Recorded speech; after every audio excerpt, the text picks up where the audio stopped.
The Galactic Council had ruled for thousands of years.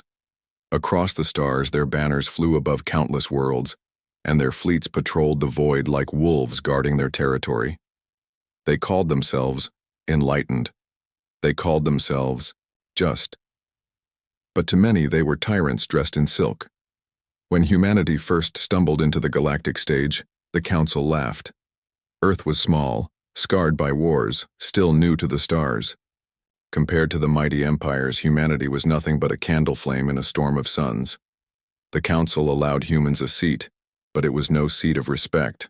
They were given the lowest tier, a token race, expected to bow, listen, and obey. The others whispered among themselves.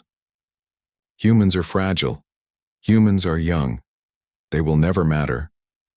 But humanity had learned something the old empires had long forgotten: how to endure. It began with a border dispute. A minor human colony, New Avalon, was attacked by raiders. At first, Earth thought it was piracy, but evidence soon pointed elsewhere. The raids were too precise. The ships carried Council-grade weapons. Survivors whispered of insignias, the mark of the Council's own Praetorian Guard, the so-called elite. When Earth demanded answers, the Council denied everything. The Praetorians are loyal, they claimed. If your colonies are weak, that is your problem. But the truth spread. Other young races whispered that the Council used the Praetorians to suppress, to punish, to remind all who held the power. Humanity sent envoys, pleas, warnings. But the Council laughed again. The message was clear. Earth was nothing. Its people were expendable. For centuries, the Council had flaunted its fleets. They were massive, beautiful, and terrifying. No young race could ever match them, so it was believed. But humanity had been building in silence. Behind the dust clouds of Sol's outer rim, within hidden shipyards, engineers worked not for beauty, but survival. They did not copy alien designs. They built their own. The result was a monster of steel and fire, a warship unlike any seen before. It was named the Retribution. Its hull was layered with armor that bent energy beams. Its cannons spat molten fury across the void. Its engines were designed to run even when torn to pieces. And at its core, humanity's greatest secret pulsed: dark fusion. A power source the Council had outlawed long ago, fearing its potential. The Retribution was not made to scare. It was made to end wars. When the Praetorian Guard struck again, this time against the human colony of Helios Prime, the Retribution emerged from the void. The elite fleet numbered 50 strong. They were veterans of 1,000 campaigns, ships, adorned with banners of conquest.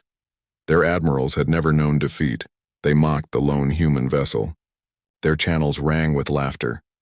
A single warship? Earth sends toys to die.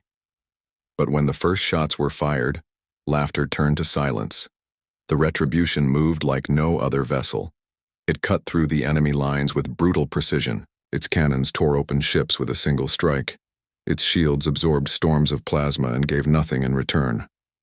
One by one, the Praetorian cruisers exploded, their wreckage scattering like sparks against the dark. The Council's elite tried to regroup. They formed their battle phalanx, the formation that had crushed rebellions for centuries. But the human warship did not falter.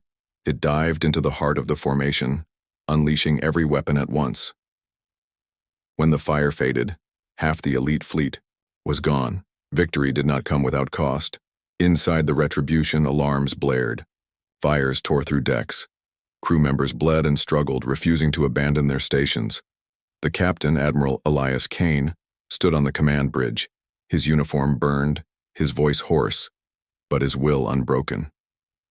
"Hold the line," he ordered. "We show them humanity will not kneel." Every man and woman aboard knew the truth. They were outnumbered, outgunned. They would not live to see Earth again. But they also knew something greater. This battle was not for survival. It was for dignity, for every colony burned, for every laugh the Council had spat at Earth. If humanity had to bleed, then the galaxy would remember their blood. The Council sent reinforcements, more fleets, more elite warships. They swarmed the human vessel like wolves around a wounded bear. But the Retribution refused to fall quietly. It unleashed its final weapon, the dark fusion core overloading into a storm of destruction.